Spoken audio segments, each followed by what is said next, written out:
What is going down, faithful? Preseason week 2 is in the books. San Francisco 49ers undefeated. Who balled? Who didn't ball as much? We're going to talk about it all right now. This is the SF Niners. You already know the vibes. SDS, like yeast, we rise. What is going down, sourdough squad? Smash that like button if you haven't already. Love to see it.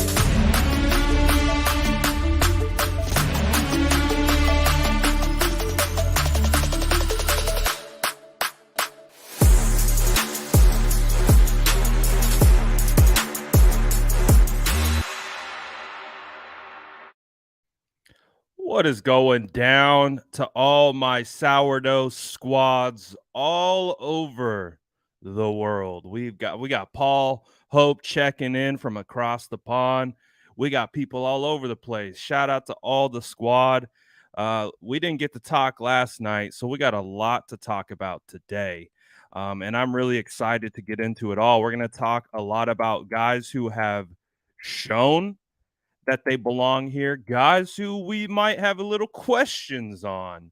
Maybe a little bit of competitions are starting to clear up a little bit. We're starting to see a kind of divide between the guys who should be here and the guys that we're going to find out. But again, shout out to the whole squad. Shout out to everyone who's loving the new intro. You love to see it. Smash that like button. You already know.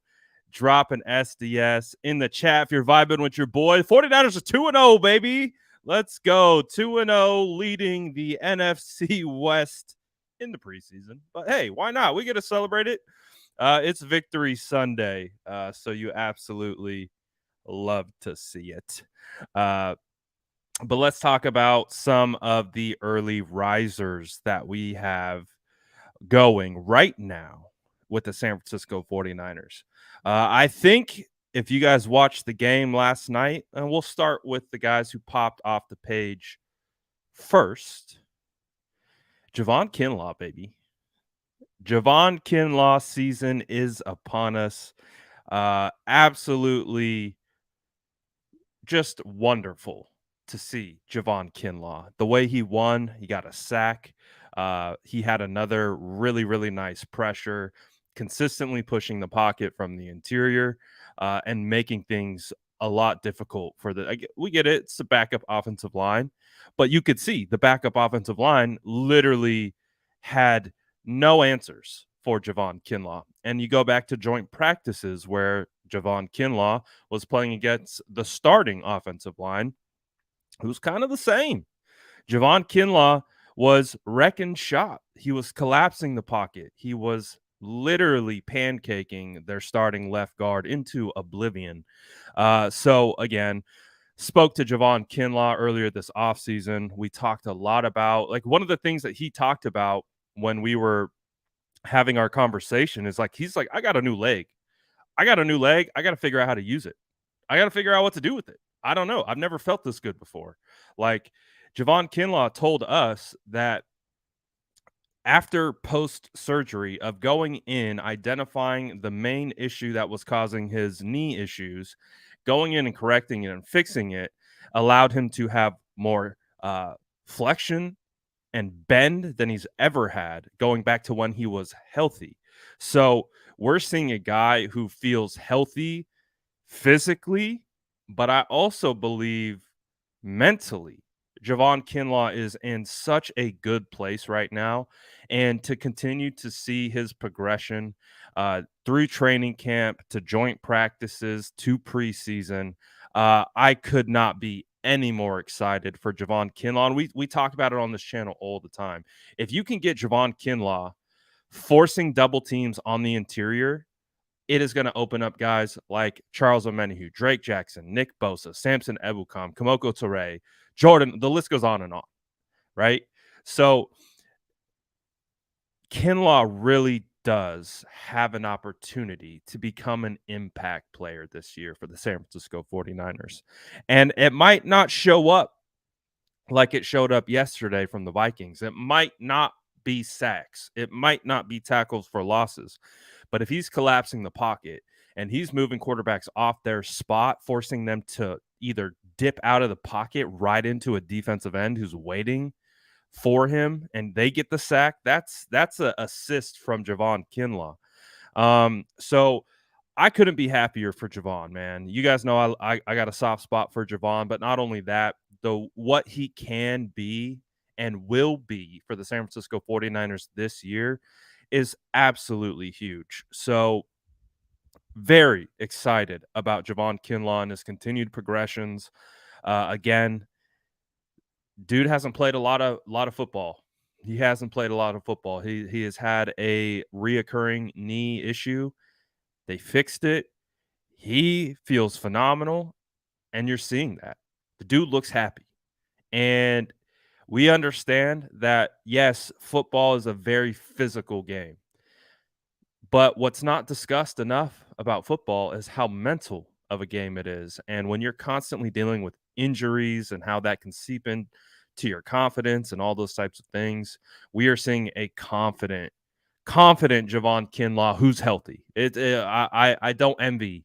I do not envy any opposing offensive lines who have to go against Javon Kinlaw. Again, no Eric Armstead out there, no Nick Bosa out there, no Samson Ebukam out there, and the boys were still eating. Charles Omenihu had a good game. He was collapsing the pocket from the outside as well. Drake Jackson continues to prove that he was an absolute steal at pick 61. Loving everything that I see from Drake Jackson.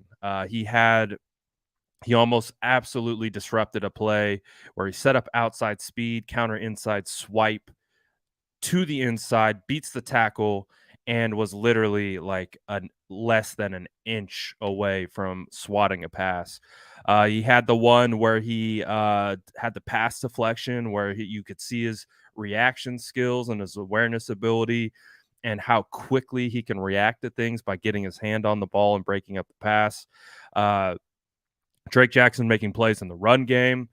Drake Jackson is going to be a really, really good football player. So, I mean, it's amazing. It's phenomenal. We were looking at the second string defensive line. They were dominating. And we know what the first string offense or defensive line looks like. So, again, just more confidence being built from everyone up front on the 49ers defensive line. It's a really positive thing to see. But not only were we hyped about the defensive line and a lot of what we saw from those guys, we were pretty hyped about the running backs. Were we not? Uh, you guys know I'm talking to SDS right now. You know we've been talking about this running back room all of training camp. Like this isn't nothing new on this channel. We talk about this all the time. We've talked about. I always say I do not envy anyone who is making a decision of who's going to make the roster for the running backs. We've been saying this since like day 2 or day 3 of training camp. Like again, this is just for you guys. It's just like, yes, yeah, we've known this. We've known that it is going to be a tough decision. Shout out my day 2 boy, because guys like Jordan Mason are balling. Again, Jordan Mason led all 49ers players in rushing yards with 57 total rushing yards on 9 carries. Do you know what that equals to a average per carry basis? That's 6.3 yards. Get it? It's preseason. Get it? It's reserves. We get that. We don't need that piece of context. 6.3 is, if you're doing that, consistently, you're top back in the NFL. So Jordan Mason, Ty Davis Price, JaMycal Hasty all had good days. Ty Davis Price had 10 carries for 41 yards at 4.1 a clip. JaMycal Hasty had 3 carries for 15 yards at 5 a clip. So, And then also on top of that, Ty Davis Price added 1 catch for 6 yards. JaMychal Hasty added 1 catch for 2 yards, but a touchdown. Um, and they have not showcased Jordan Mason's receiving ability yet. They have not done it. And I think there's a reason why, because we were at training camp. I would come on here probably once a day and tell you, like, wow, Jordan Mason has really good hands. Like, as a receiver, he's a really good route runner. He has natural hands. Uh, Jordan Mason is really good, but they're not using him in that way. And even so, trying to keep him buried on the depth chart, putting him in with all the reserves, Jordan Mason he's going to show the NFL that he is an NFL back in these preseason games. And the 49ers have no choice. Their literal only thing that they could do was not play Jordan Mason. But it was crazy. Cash to God says, my guy got to get a call in. Yeah, we got to do those soon. Still lacking on that. Let's see. But overall, the 49ers, man, their running backs, really excited about some of the guys. Let's maybe talk about the one guy who isn't doing as well as the others, and I think we all understand who that is. Trey Sermon, 5 carries, 8 yards, 1.6 a clip. It's tough, man. I want Trey Sermon to be successful. I see the 49ers trade up into the 3rd round and select Trey Sermon. Again, it was a bit of a head scratcher then, because we look at Kyle Shanahan and he just has this ability and makes us feel so confident that he can find late round running backs. Exhibit A, Elijah Mitchell, 6th round draft pick, breaks the rookie rushing record for the San Francisco 49ers. 6th round draft pick. JaMychal Hasty, undrafted free agent. Jeff Wilson, undrafted free agent. Jordan Mason, undrafted free agent. But they come back and they get TDP.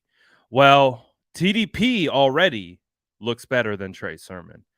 The things that we look at with Trey Sermon, you can go back, you can look, you can go to the game that Trey Sermon started against the Green Bay Packers. What you saw against the Green Bay Packers was this indecisiveness. They're in this zone scheme, the holes aren't large and they're moving constantly.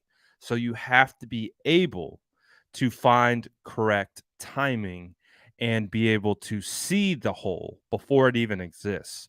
And you have to almost set it up and then cut back into it. One of the things that we're seeing out of Jordan Mason and Ty Davis Price, we are seeing their ability to see and make decisive cuts and have the burst behind it to get through it. And that's what's so exciting about those guys. With Trey Sermon, unfortunately, I still don't see that level of awareness, that level of decisive, quick decision making behind an outside zone that is kind of flushing to its right. He just looks unsure. He just looks unsure and then just runs into the back of someone. That is not what I'm looking for out of a second-year running back. I'm looking for what we're seeing out of Jordan Mason. I'm looking for what we're seeing out of Ty Davis Price. So I don't know what that means for Trey Sermon. I think Trey Sermon is capable, but I don't know what's going on, because it feels like we saw this first preseason game. It feels like we're seeing this a second preseason game. I've seen it all at practice. So I don't know what the end game is. Obviously, they're going to give him a long leash, and they're going to allow him to earn a spot.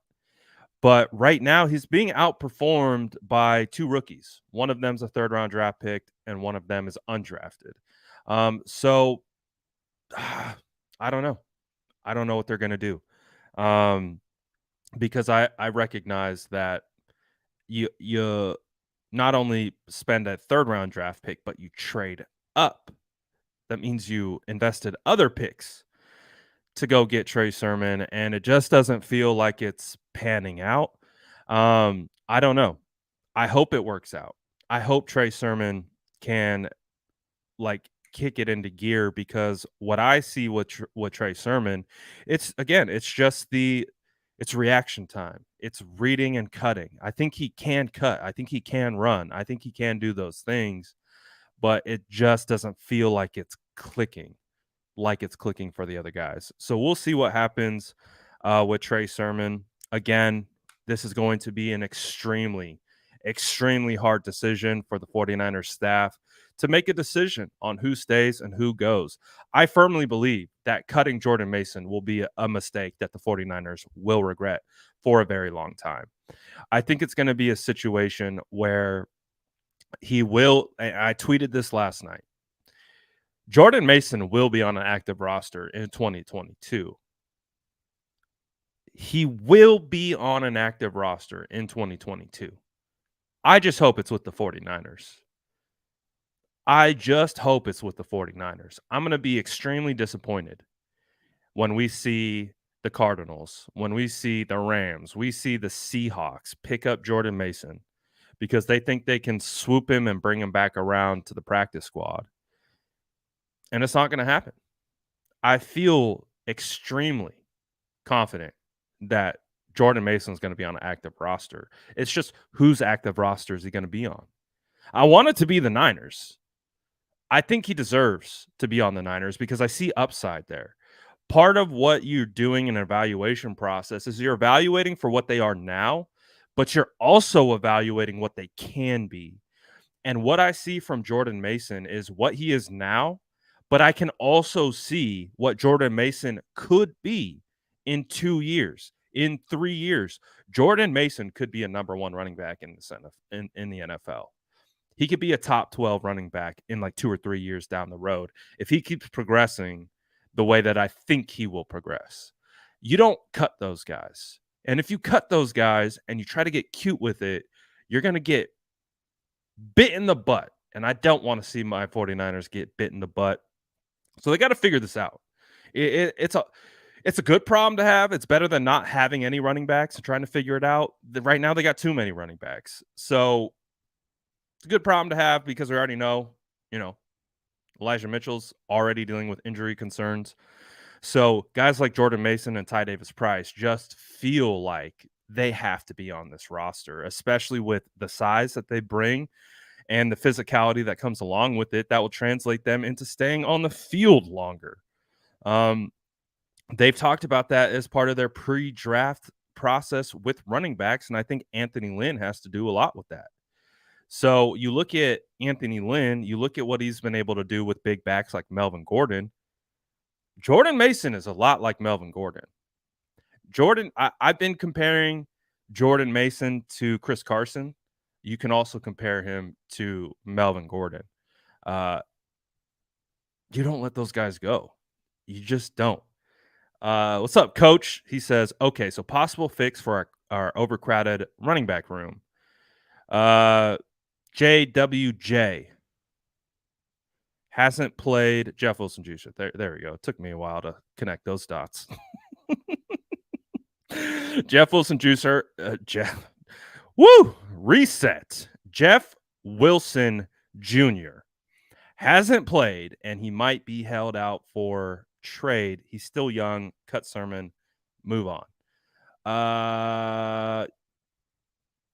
We've kind of talked about that too. Like Jeff Wilson has some cachet, right? Like there's film that you can go back to 2019 and pull. You can pull back to 2020, Jeff Wilson's 3-touchdown game against the Patriots.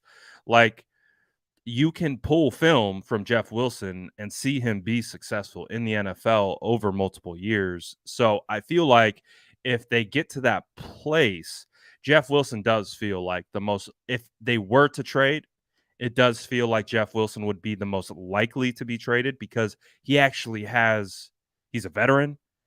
He's going to be a guy who will be able to pick up a playbook pretty fast. He doesn't have to learn the nuances of, as a rookie would or a second-year player would. And he's got film. and doing it at a high level. So I agree that if they were to look and do that, Jeff Wilson would probably be the one who you'd get most value for. But we'll see. We will we will we will see again. It's going to be a crazy thing to watch play out. Coach is saying Hasty must stay. I like Hasty. I do. I really do. But I also feel like the 49ers like Jeff Wilson. And I like Jeff Wilson as well. Um, and it makes it a very difficult decision because Hasty also provides value as a third down running back. And that's been his role since he showed up on the active roster. He's been a third down running back. He's been a guy who they use in pass protection. Again, we saw last night he had a touchdown out of the backfield on a Texas/choice route, whichever you prefer to call it. But he had a touchdown. And again, showing you the value. And he's a special teamer. So being one of the last guys in the running back room, you have to do all those things. And he does it. And I like Hasty. And Hasty has shown ability to run between the tackles as well. So it becomes a very tough decision. And again, if you're not getting a pick for a guy like Wilson and you're like deciding like, well, we might have to cut Sermon, it just becomes a tough decision.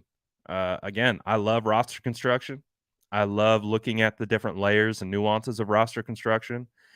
Looking at the 49ers running back room, again, can't reiterate it enough. Been saying it since day one. I do not envy whoever is going to have to make those decisions. It's going to be a tough decision. But at the end of the day, I hope to see TDP. I hope to see Jordan Mason because at the end of the day, like I like JaMychal Hasty, but if I'm projecting 2 to 3 years out,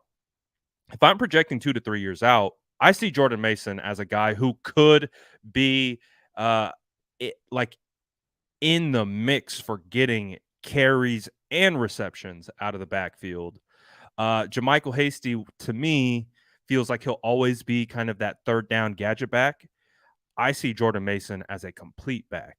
So I am going to tip my scale towards the complete back over the gadget back. It doesn't mean the gadget is saying it in the sense that he's not good or capable. It's just he's more of a niche, like a niche position, opposed to a guy like Jordan Mason you could use as a pass blocker. You could shift him out into the slot and he will make a play as a pass catcher. And then he will run in between the tackles. So I look at it from that standpoint. So I'm not picking for just this season. I'm really looking forward to what it looks like in the future. Feels like Jordan Mason right now is very quickly picking up some steam. So we'll see. They're calling for the call-in show. Hey, we got to figure that one out. I'm lacking. You guys already know I'm lacking on that. Definitely got to figure that one out. Sudfeld and Purdy are really good backups. What do you guys think about this? Do you think you feel good with Nate Sudfeld and Brock Purdy? Nate Sudfeld went 13 of 17 for 102 yards and a touchdown. Brock Purdy went 14 of 23 and 128 yards. No touchdowns or interceptions on the day. You guys feeling pretty good? You guys feeling pretty good about the 49ers quarterback situation? Again, no Trey Lance last night. I think we all understand what Trey Lance is. I don't think there's a whole lot of questions. What do you guys think? Nate Sudfeld threw a beautiful pass. He was rolling out to his left, had pressure in his face, stuck his foot in the ground, threw a beautiful pass on target, on the money, moving to his left against the sideline. I think it was Tyler Kroft who caught it. That was a really nice ball. Like that was an elite ball. Like when you see someone moving to their left and have to readjust their shoulders while moving full speed, stick their foot in the ground and throw while their momentum is already carrying to the left, which means they have to adjust the basically the ball velocity because the ball comes out already moving. So to understand, like when you're running to your left and you're throwing to your left, you're not throwing to how you would normally throw it. You actually have to throw a little bit more to the inside because the ball is already traveling the direction that you're moving. So it's a really hard throw. And he made it perfectly. And I was really impressed with that. I like that a lot. Cash ain't happy though. He says we have no quarterback too.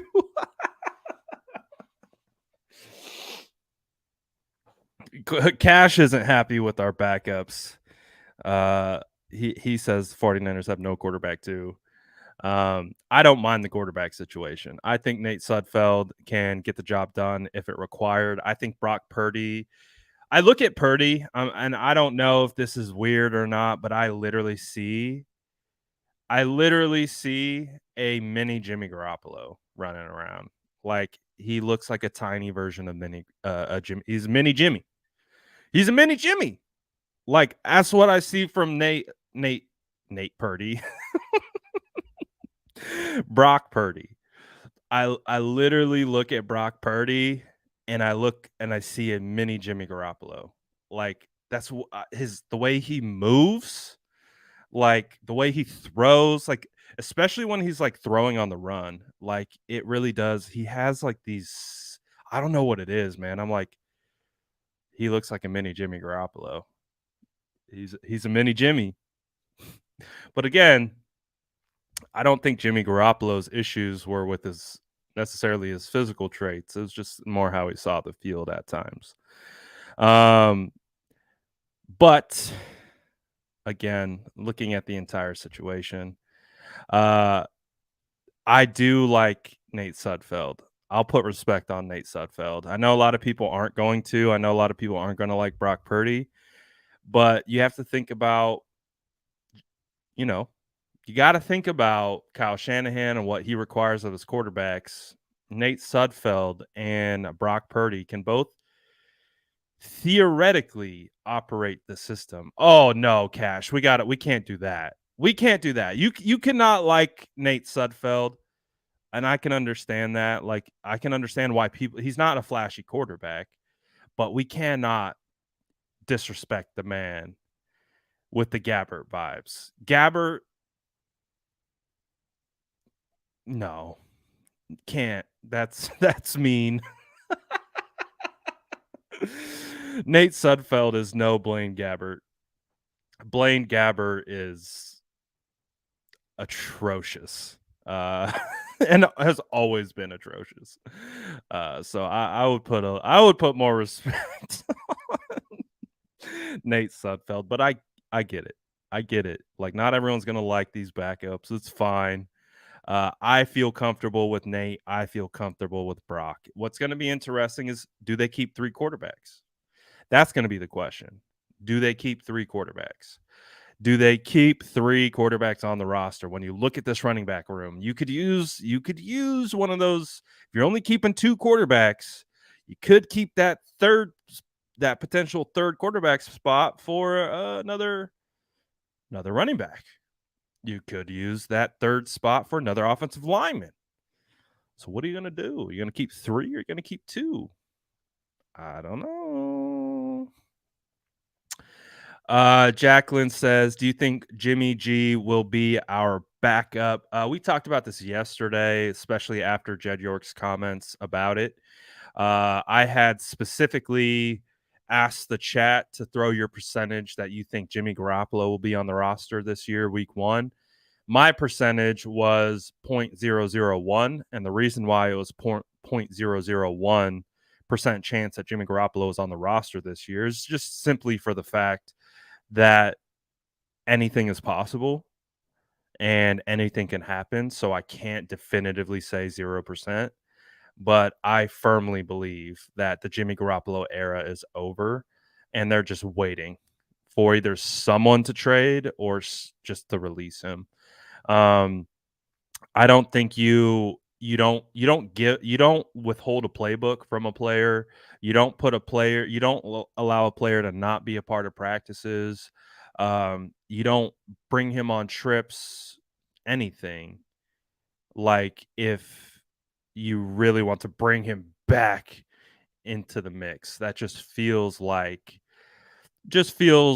again, think of workplace environment.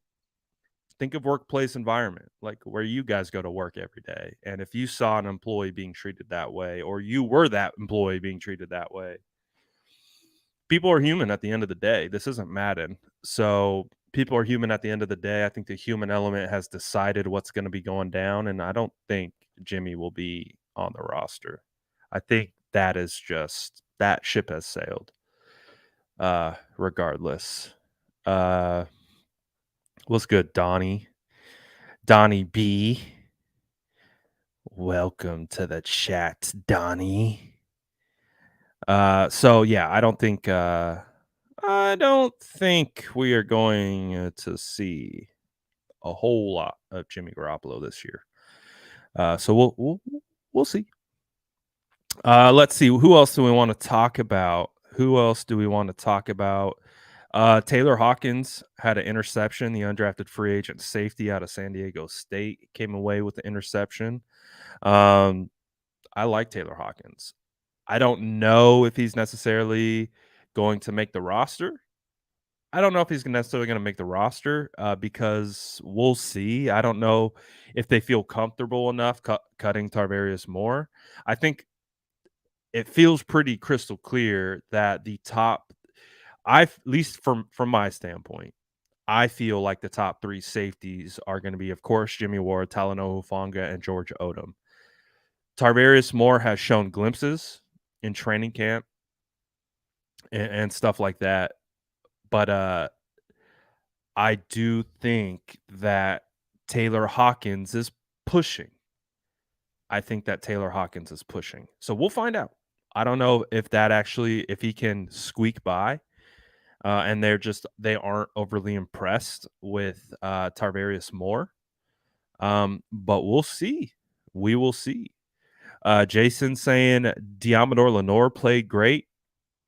Diamador Lenore has been playing better for sure, which they need. They need these young cornerbacks to step up. He had 4 tackles on the day yesterday. Didn't see a whole lot of Ambry Thomas.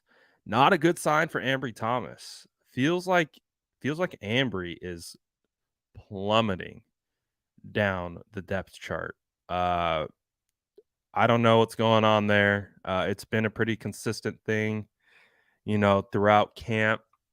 So we'll see what's going on with Ambry. Feels like Diamador Lenore is kind of rising at the moment. So he's put together some good practices, and he had a pretty good showing against the Vikings. So Diamador Lenore, Quantrez Knight, feel like those guys are pushing Ambry. So we'll see what happens with Ambry. I don't know, man. I think it's going to be something that we don't know. We just don't know. Gammon Brown said, "Mods drop the hammer for Daddy Nate slander." Are we gonna add Nate Sudfeld to the no slander in the chat? So far, they said he got hurt. Well, that makes sense. Lake City Fresh said, Brad, they said Ambry got hurt at Thursday's practice. Hendricks just touched down in Paris. Look at this guy, man. What a legend. He's out here checking in from Paris on the stream. You'll love to see it. George Odom had an interception. I really like George Odom. I think George Odom has a role here. I think George Odom's going to be leaned on, not only for special teams, but we see the 49ers defense use 3 safeties at times. So that's to me what it feels like the 3 are going to be. It feels like it's going to be Jimmy Ward, Talanoa Hufanga, George Odom. That's how I see it. But we'll see if Tarvarius Moore can carve out a role, or is Taylor Hawkins really pushing him for a spot. Samuel Womack played 11 snaps, clearly going to be the starting nickel for the San Francisco 49ers. So that is starting to kind of round out into place. Someone said, who said it? Let me figure it out really quick. I know someone wants to talk about Charles Omenihu. Jason wants to talk about Charles Omenihu. Charles Omenihu, I'm really excited about this defensive line and all the talent that they have. Again, I talked about Charles Omenihu a lot. We had Charles Omenihu on the show and talked about him getting a full offseason with this team, because if you remember, he was traded mid-year from the Texans last season. Now he gets a full offseason with the 49ers. Dude just turned 25. And the arrow is pointing up on Charles Omenihu. I think Charles Omenihu will be used in that Arden Key role. You'll see him on the outside. You'll see him shift down over the guard. Charles Omenihu is going to be a guy that is going to be relied on heavily this year, along with the rest of the defensive line. But again, Charles Omenihu can show he can bull rush. He can win with outside speed. He has moves, and that can translate into the interior. So those are all positives. Really liking what I've seen from Charles Omenihu. Again, he absolutely collapsed the pocket on the left side, drove the tackle right into Kellen Mond, and Kellen Mond just had to throw a hate, just get it out of there. Oh, also Kellen Mond is terrible. Can we talk about that? Can we talk about that? Kellen Mond is awful. Shout out my guy, says congrats on your promo with 95.7 the game. Appreciate you, man. Shout out to the homies at 95.7. Appreciate all those guys over there. But Kellen Mond is not good. He's just not. I tried to tell people this, especially after literally physically being in Mobile, Alabama at the Senior Bowl and being like, guys, this guy is terrible. I went into the Senior Bowl. Already thinking Kellen Mond was a 6th-round draft pick. After going to the Senior Bowl, I was like, this guy needs to be undrafted. It's like, he is awful. He has a good arm. That's not you. Having a good arm doesn't mean you're a good quarterback. I don't know how many times I got to say this. Just because you have a good arm doesn't mean you're a good quarterback. That's not how it works. Kellen Mond doesn't have the intangibles to be a good quarterback. He doesn't have the confidence. He doesn't have those things. He doesn't have those traits. And it was apparent during the Senior Bowl week. Terrible practices. Awful. Just god awful. And I was like, this guy went from a 6th-round draft pick to being undrafted. Somehow the Vikings took him in the 3rd round. Well, guess what? That GM isn't in the building anymore. That GM got fired. Dude literally thought it was a good idea to take Kellen Mond in the 3rd round. What are you on, bro? What are you on? How are you an NFL GM and you have all these things at your disposal and you take Kellen Mond in the 3rd round? Why am I able to discern that Kellen Mond isn't a good quarterback and you take him in the 3rd? What? What are we doing here, man? Come on, man. Christ, man. Oh, goodness. Jacqueline says, what is your predictions for us this season? 12-5. She says, I say 10 plus. I say 10 plus. I'm not a huge prediction guy because there's so many variables that change throughout a season. But this defense alone, this defense alone is going to generate 10 wins. The defense alone is going to generate 10 wins. It's up to the offense, and it's up to the offense to push it past 10 games. That's how I look at it. I think the elite nature of the defense is going to secure 10 wins, which is gonna push them into a playoff, position, but it's going to be up to the offense and their efficiency, how they work and how they operate that will push them past 10 wins. So 12 and 5, absolutely, absolutely in the realm of possibility. I'm going to keep it kind of in the 11, 12 win range. But again, I'm putting the floor at 10 wins. I'm putting the floor at 10 wins because this is going to be an elite defense. Nick Bosa, 20 sacks, defensive player of the year. Charvarius Ward, Emmanuel Mosley, clamps on the outside. Jason Verrett coming back. Like,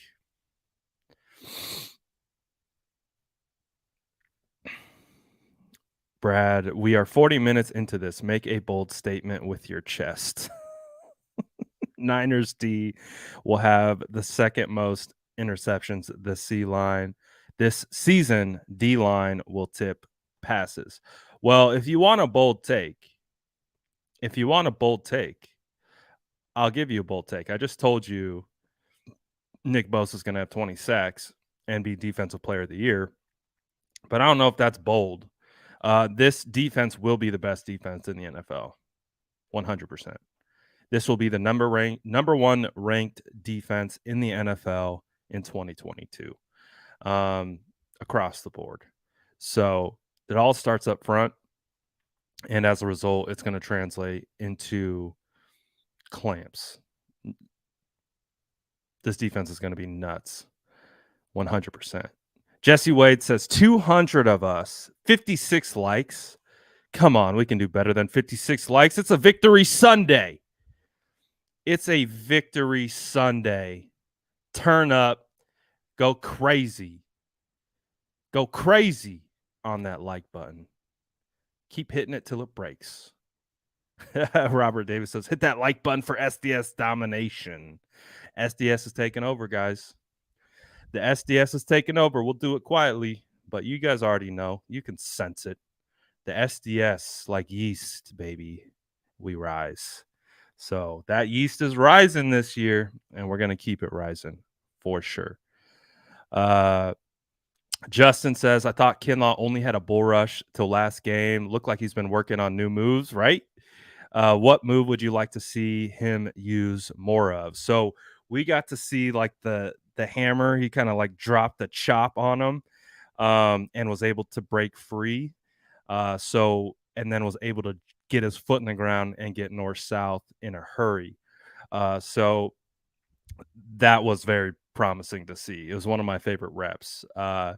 Being able to see the little stab club move from Javon Kinlaw, I really like that. And I want to see more of that, to be honest with you. I want to see more clubs. The Barbarian clubbing, like, it makes too much sense. Like, I just picture Javon Kinlaw out there just dropping the hammer fists on these offensive linemen's hands, and then just like, because this is the thing, when you have such a dominating force like Javon Kinlaw as an offensive lineman, I have to put a lot of my strength and weight back into Javon to stop his progress from moving forward. So if you're already worried about Javon's bull rush, that means you're going to be putting all your effort and energy into stopping him. And so as a result, offensive linemen are going to have to get their hands inside, grab them. They're going to have to bring their helmet, and they're going to have leverage and sink and anchor. Well, if Javon gets that, he just clubs down on the hands, boop, and their whole momentum will shift forward like that. The offensive lineman is going to be like trying to hold their ground, like holding on for dear life, just like, oh my God, Javon. And Javon just brings a straight up club, boop, and the hands go down. Then Javon goes like this, whoop, swipe, and you already have offensive linemen off leverage, and their hands are gone, and then you just hit them with a straight up whap right to the shoulder, and they go that way, and Javon goes this way. So again, if Javon can literally get people, one, worried about the bull rush, So then they're having to fight back. Then my favorite move, the push pull. You get the push pull going with the bull rush behind. Oh my goodness. It's a wrap. Use these offensive linemen's momentum against them. Again, pushing all their weight into Javon. Javon pushes them as hard as he can. He grabs their chest plate. And when they're pushing against him with all their momentum, he pulls them towards them and they will hit the turf. And he just goes right by. So I want to see clubs when it comes to being able to use hands, club, swipe. That's what I really want to see out of Javon Kinlaw. If he's clubbing those hands and he's swiping, he's going to win a lot. But if it's all coming off the bull rush, then I also want to see push pull. So you push pull. And when you can get an offensive lineman in conflict, that's how you win. That's gaming up offensive linemen because I'm worried about a Javon Kinlaw running through my face. So I have to put everything in my power to stop him. But then if he uses my power against me, then I'm going to be hesitant to use my power. And then that's when Javon's just winning. Like that's when Javon's got an offensive lineman in a shitty spot because the offensive lineman's like, I can't even use my power against this guy because he'll use it against me with the push pull. So those are the things. That's what I want to see from Javon. Obviously, the bull rush. I want to see club swipe, but I also want to see push pull. And if he can work those three things and start to game up the op, it's a wrap. It's a wrap. So that's a good question, by the way. I like that question. I like getting nitty gritty with the technical side of things. That was a good question, Justin. So the barbarian in the club. There.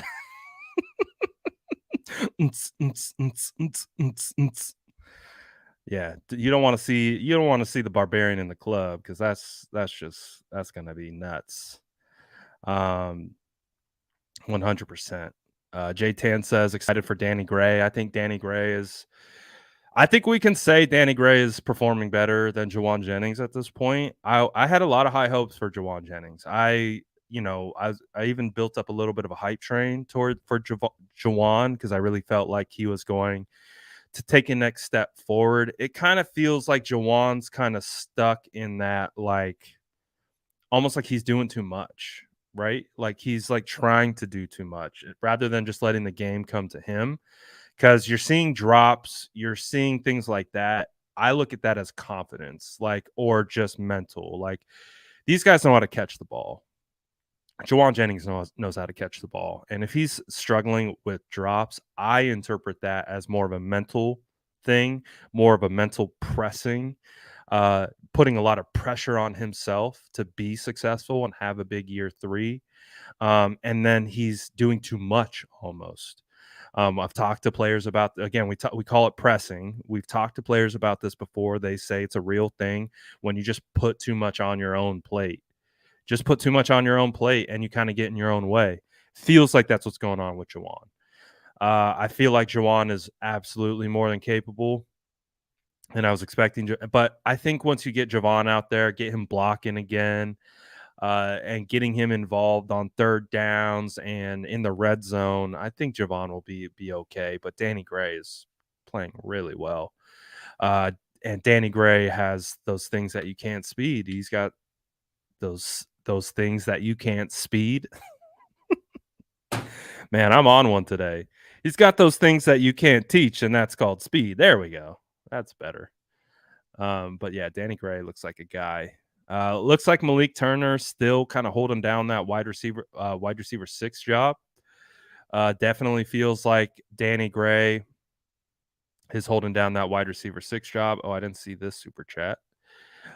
Eric says, how bad will the beatdown be in week 1 in Chicago? Well, any given Sunday, right? So on paper, it feels like it's going to be an absolute massacre.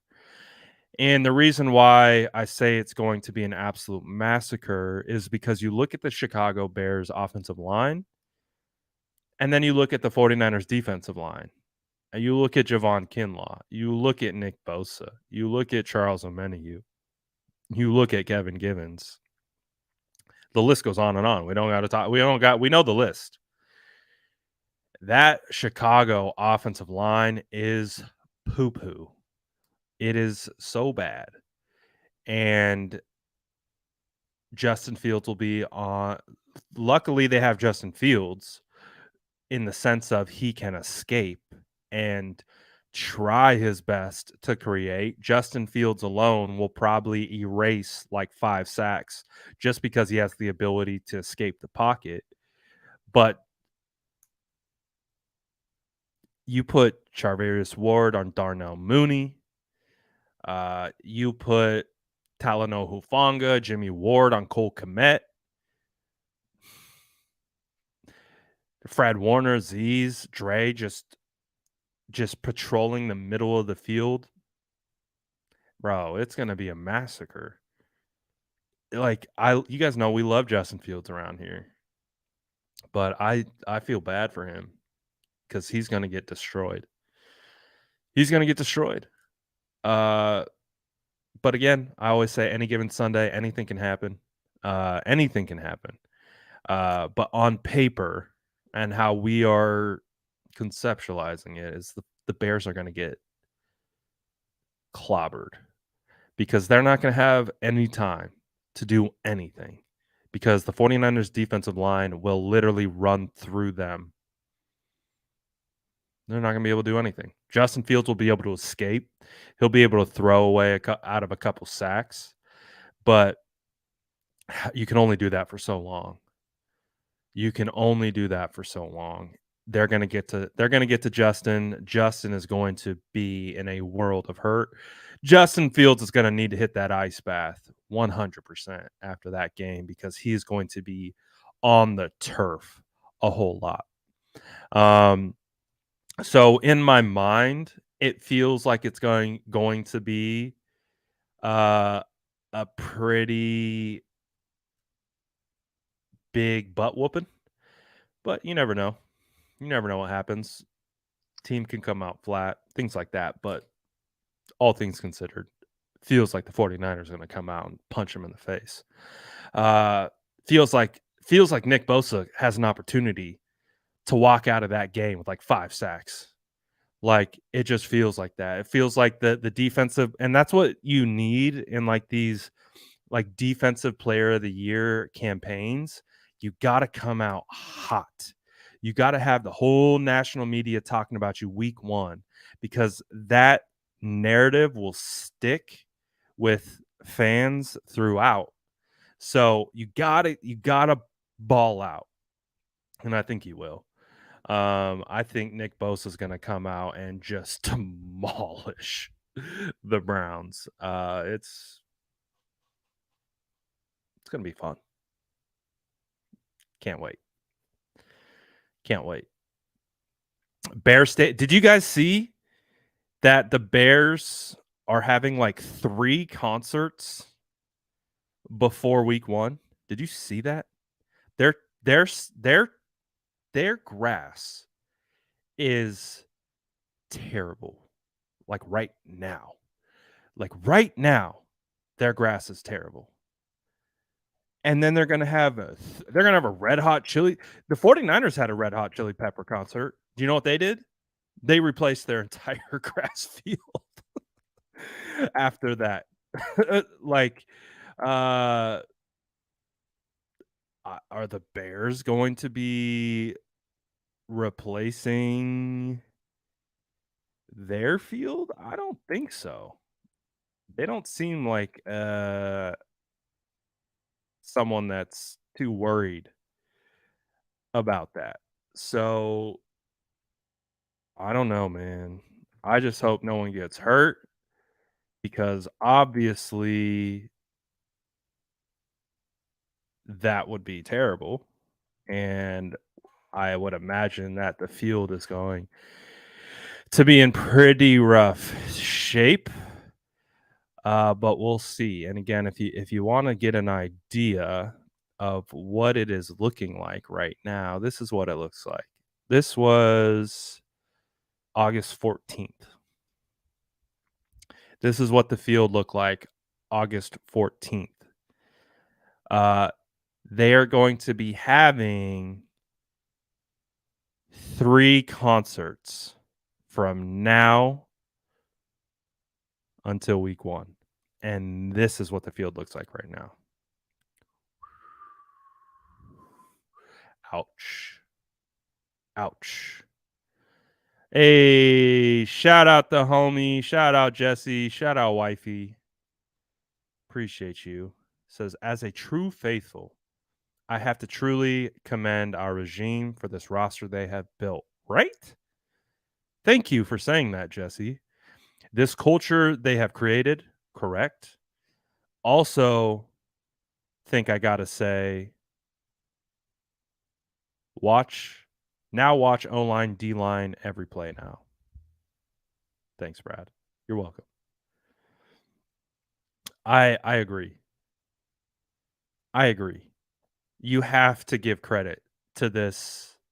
You have to give credit to the 49ers, the way they built this roster. Again, look at this draft class. Look at this draft class. Drake Jackson looks like a hit. TDP looks like a damn hit. Danny Gray looks like a damn hit. Spencer Burford looks like a freaking hit. Samuel Womack looks like a freaking hit. Brock Purdy, can he be a capable backup as Mr. Irrelevant? Damn near. Castro Fields, we'll see. I don't know if Castro Fields has got the athletic ability. Like, he's just such a rigid player. I just have a hard time seeing him stick around. He's just very like, he looks like a robot. He's like a he just, the way he moves looks very robotronic.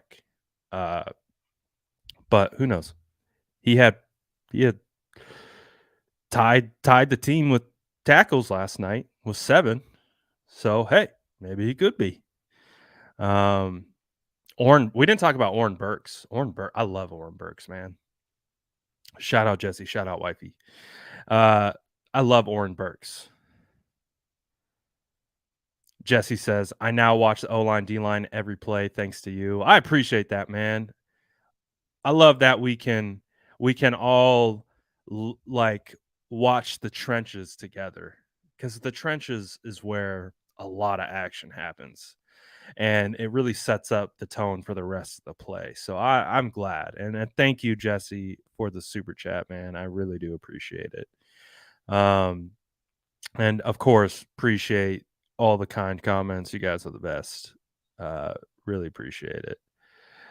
Paul agrees with Jesse 100%. Jason as well. Let's go. Joshua says, so true, Jesse. I love Shanny and Lynch. Yeah, I'm pretty happy, man. It's been a wild ride. He said robotronic ain't even a word. It's a word now. It's a word now. Looking a little robotronic. It's from a movie. It's definitely a quote from a movie. I think, is it School of Rock? I think it's from School of Rock. Ooh, I didn't even think I was gonna remember where it came from. I think robotronic comes from School of Rock. Jack Black. He was like teaching the kids how to, like, loosen up. He's like, you little robotronic. I'm pretty sure that's where that's from. Feeling like Jason Aponte with the movie references. That dude's a beautiful mind when it comes to movie references and show references. It's unbelievable. Let's see here. So week 1, they're going to destroy them, theoretically. So that's what it comes down to.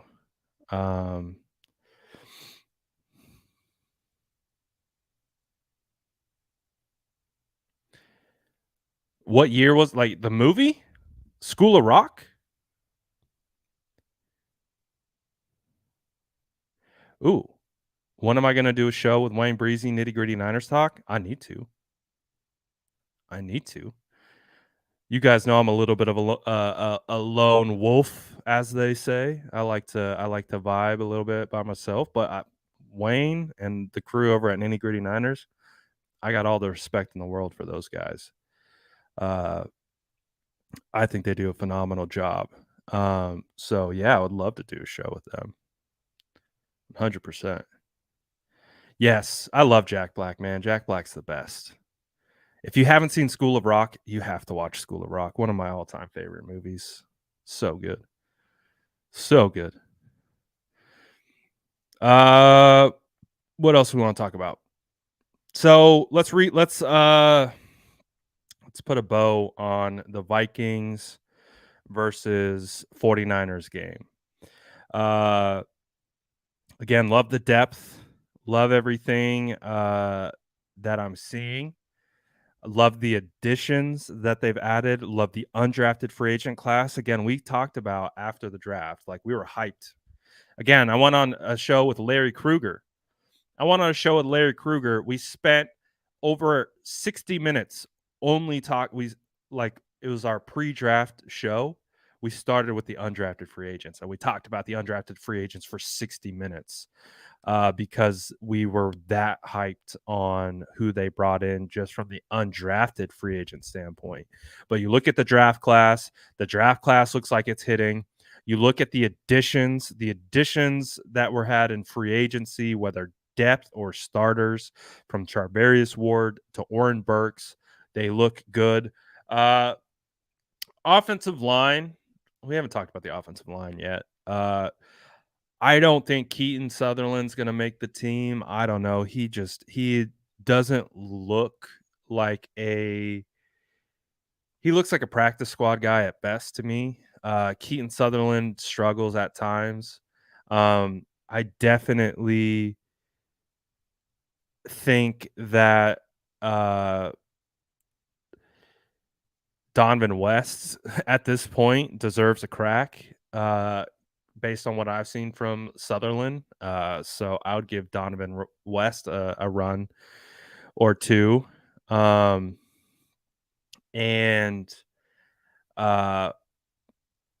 one play I'll talk about from Banks that I didn't love. You guys know I'm big into pulling. So flip side, Jason Poe, right? You saw the play.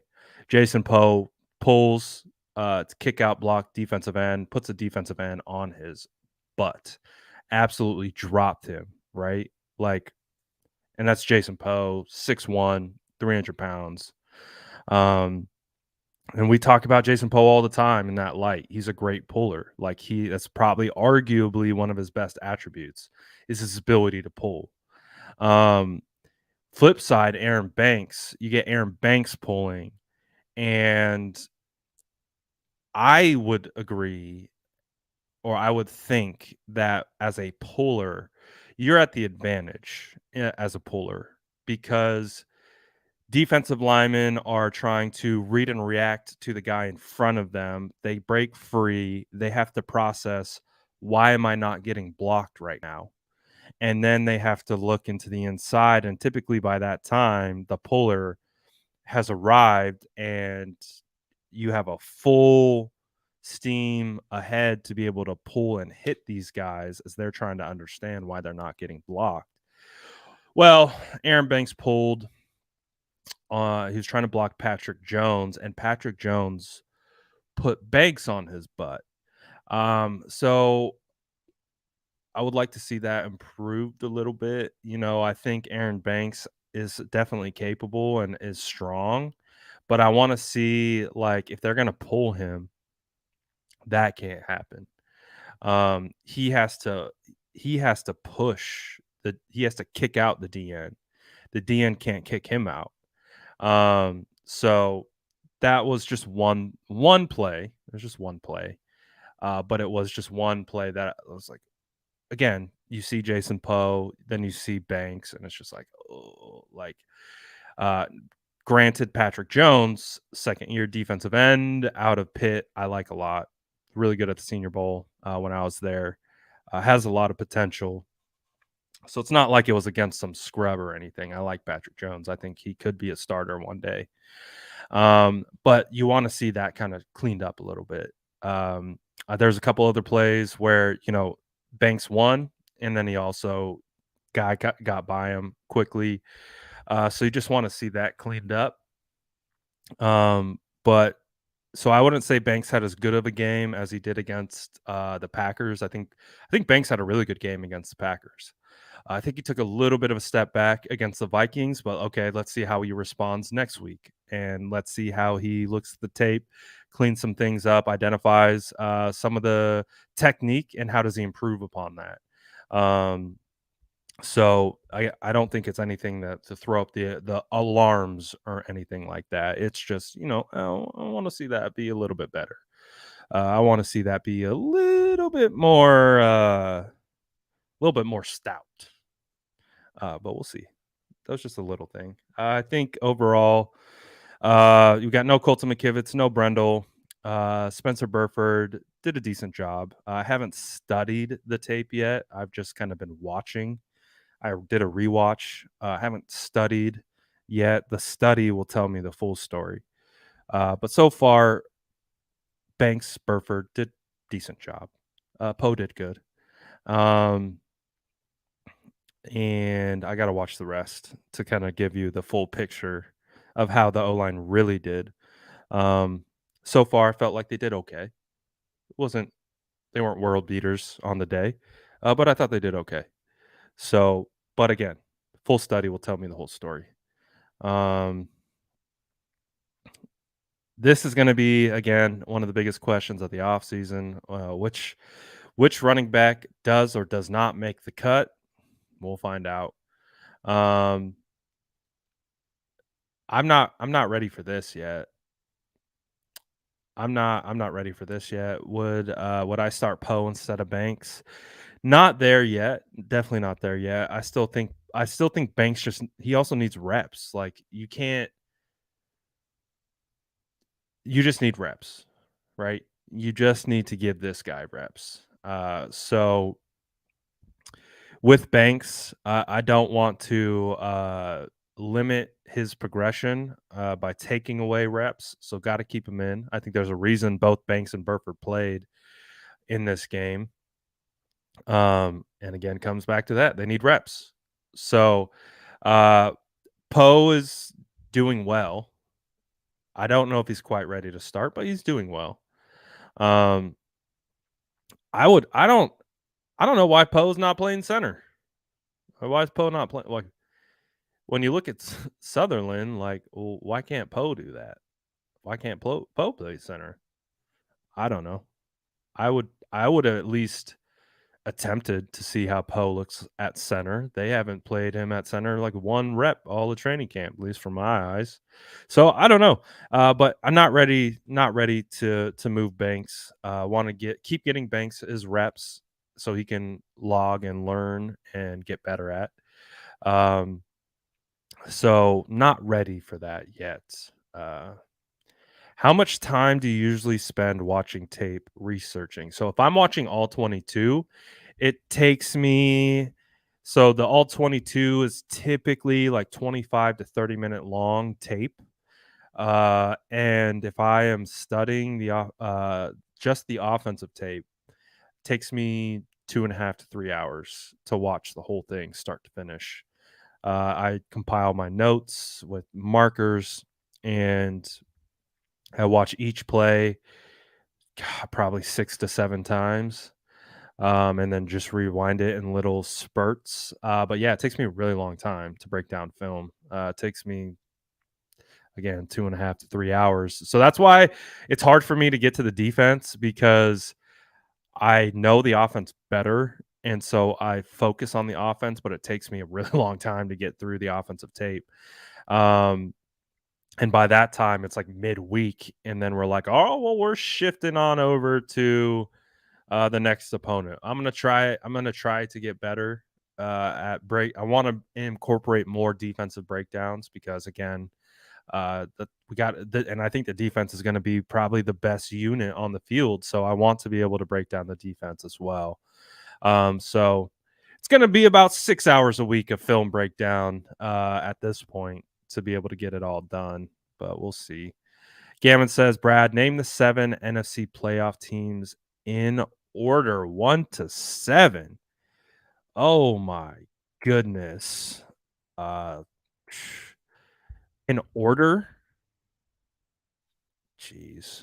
1 to 7. I'll just name 7. I don't know if I could do in order. Um at this particular junction point, I would say Cowboys, Packers, uh Bucks, Niners, Rams. Maybe you get 3 teams out of the NFC West. We'll see. I think the Carolina Panthers have the potential to shock some people as like a wild card, so I'll put them at 6. And I'll do Philadelphia Eagles at 7. So Eagles, Cowboys, Packers, Panthers, Bucks, Niners, Rams. That's what I'll go with. That's what no particular order, but that's what I'll go with. I think those teams will be good. And I think the Panthers are going to sleep. I think the Panthers are going to be good. I think so. Panthers over Vikings? Yeah. Healthy Christian McCaffrey, DJ Moore, Terrace Marshall. They have upgraded their offensive line with Ike Ekwonu at left tackle. You have Brian Burns, but they get JC Horn back. They have a good defense. Jaeger Gross Matos. They also drafted a defensive tackle pretty high. I like the Panthers. I don't know if Kirky. Maybe Kirky. I don't like Kirk Cousins a whole lot. He's not bad, but I also don't like him a whole lot. But yeah, you could argue. You could argue the Minnesota Vikings for sure. Derek Brown. Yes, thank you. No Saints love. Like I love Jameis Winston to an extent, but also they were close last year. They were close last year with no Michael Thomas. Kamara is going to be suspended. I would assume he would be suspended. I don't know. We'll see. But I'm not ready for the Saints yet. Not ready for the Saints yet. I don't know. We'll see. But the Saints almost made it last year, right? The Saints almost made it last year without Jameis. So they could absolutely sneak in. But I also think the division got a little bit better. I think the Panthers got better. I think the Falcons got better. And I think the Bucks got better, or at least the same, with Tom Brady coming back. So quietly a difficult division. So we'll see. They do have Jarvis Landry. Good point. So if the Saints were to make it, not surprised by that.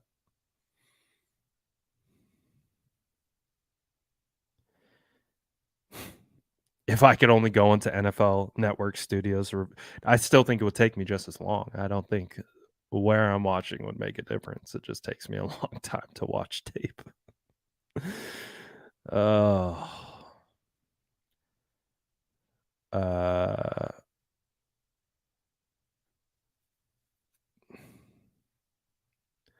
Silverado Kev says, somebody say defensive breakdowns. Sorry, you're DC? Oh, let's go. But seriously, would love to rock with you on a breakdown.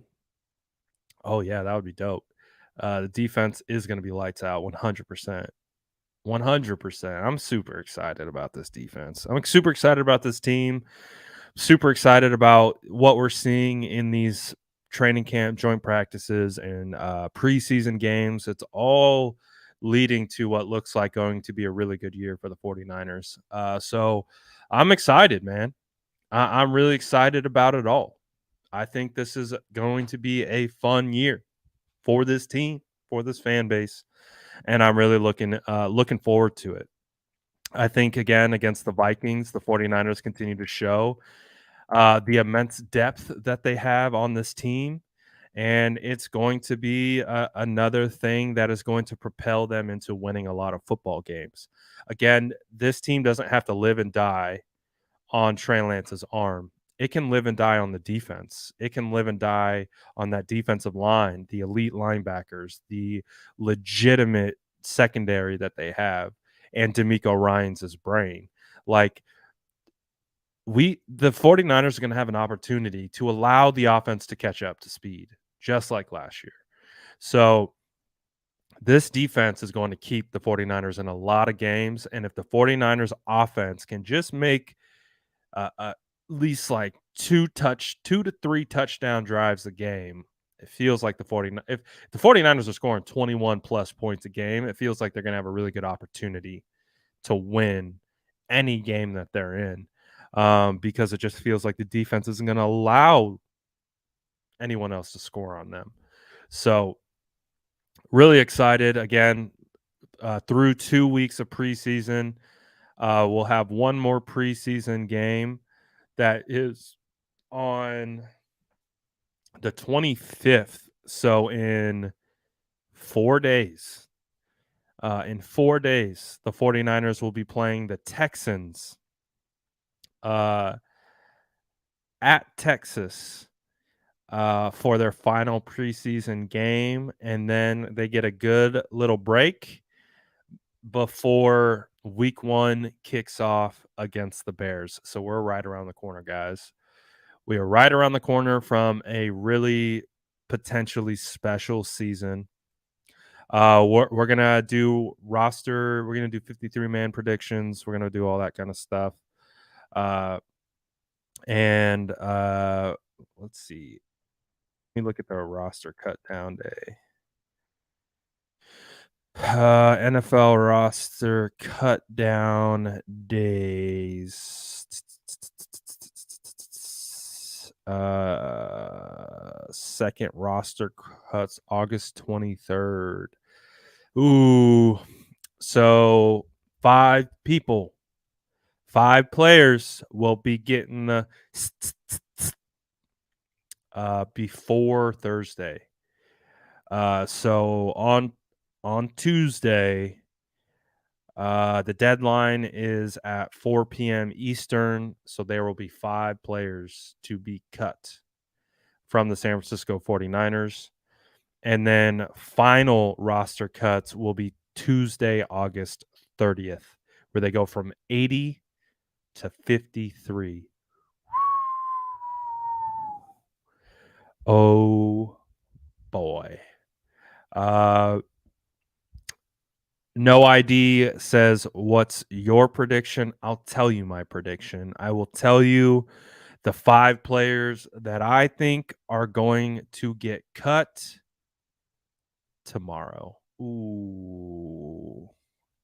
How do you like that tease? So tomorrow we'll do a roster cut. We'll add the roster cut as a part of our show. I'm going to see if I can get through some of the film, maybe pull some clips. We'll do a little bit of a film breakdown. It's going to be a condensed week because of the game on Thursday. So we're not going to get the full week of, being able to do all the different contents. But tomorrow we will come back. We'll do the 5 players that we think are going to get released for going from 85 to 80. Maybe do a little tape, do a little bit of that. Gotcha. I gotcha. So check in tomorrow. We will do the full roster breakdown, what the cuts could look like tomorrow.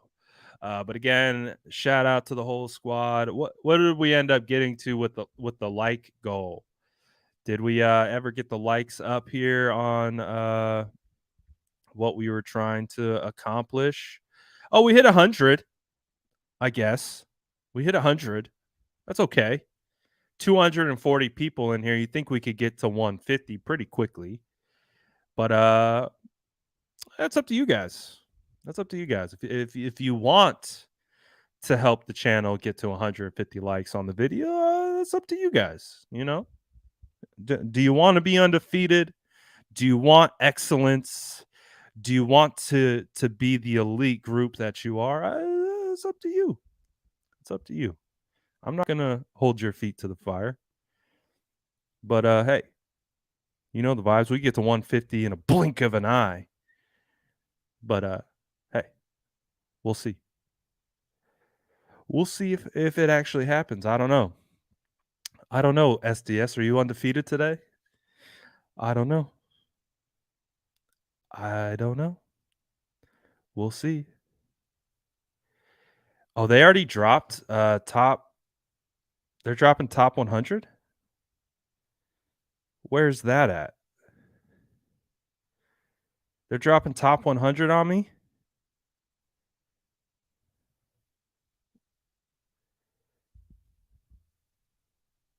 Oh, they are.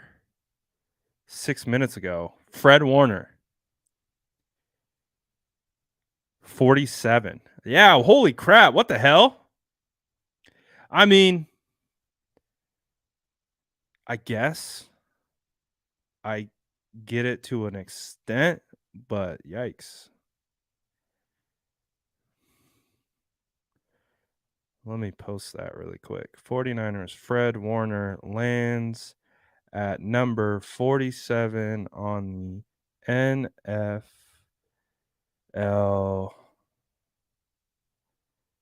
top 100 list. Yeah, that feels like a bit of a robbery, especially going from 21 to 47. I mean, I get he had a slow start, but yikes. That feels it doesn't feel right. That just doesn't feel right. Doesn't feel good.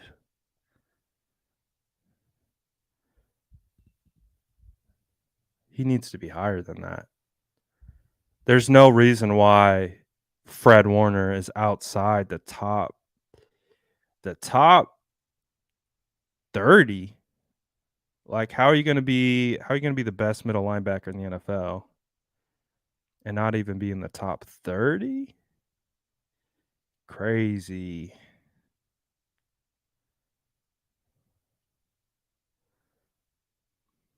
Crazy, crazy, crazy. What do you guys think? Is 47 proper or is 47 disrespect? Is 47 disrespect? Feels like disrespect.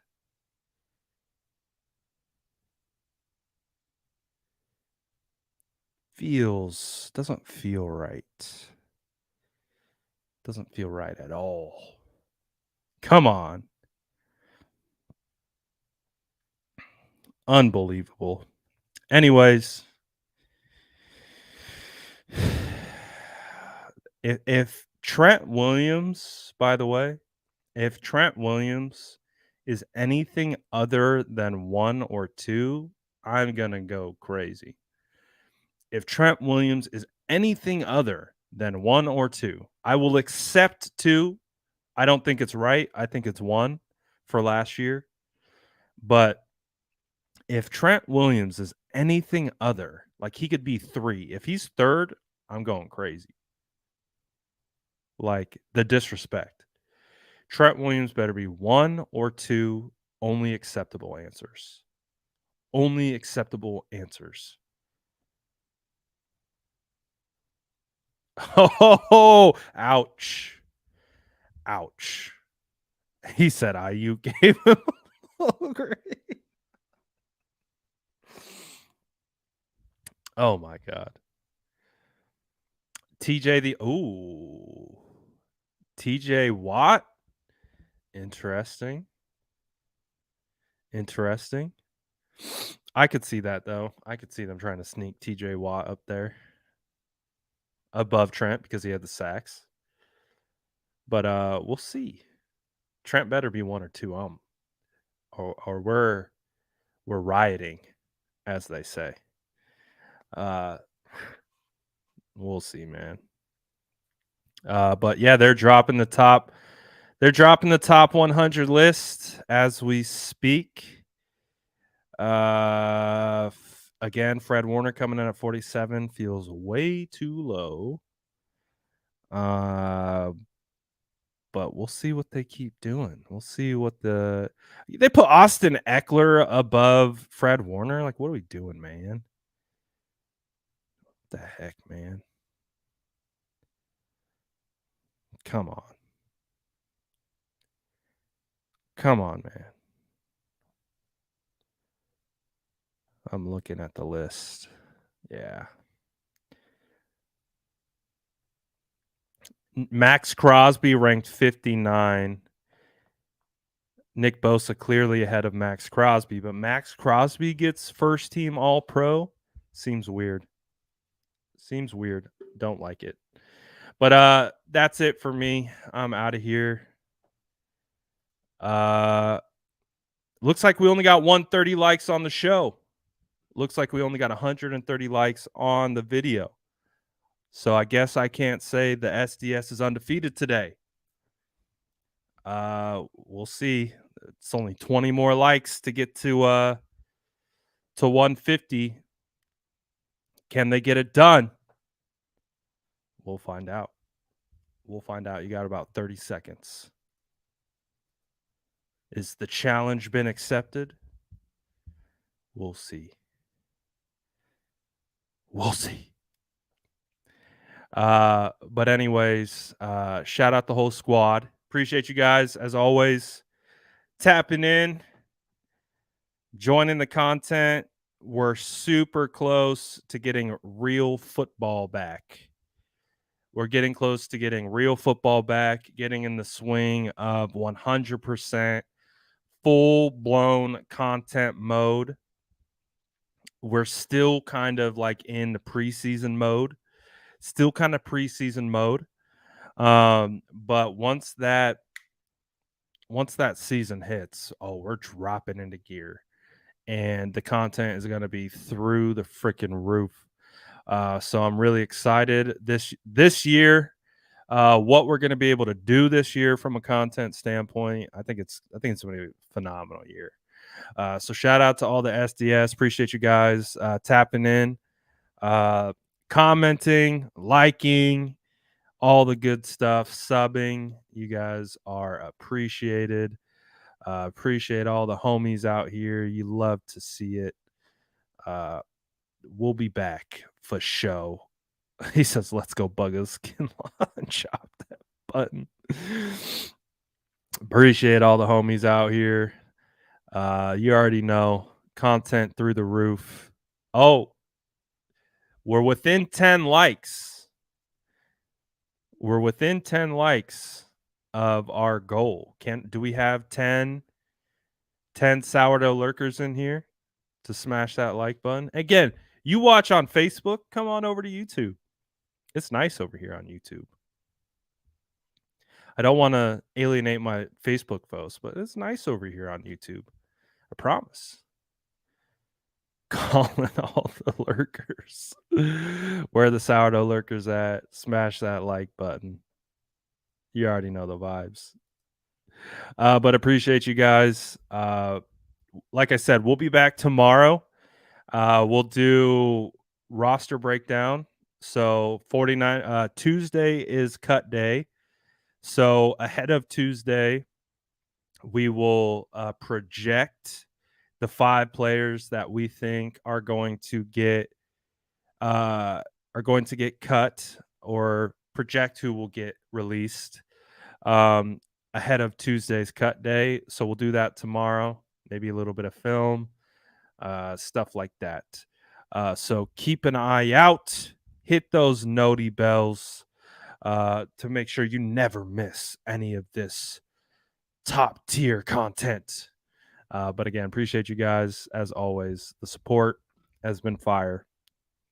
The support is immaculate and is truly, truly appreciated. But until then, we'll be back tomorrow. And you already know the vibes. Like yeast, we rise. Appreciate you guys. I'm out. Peace.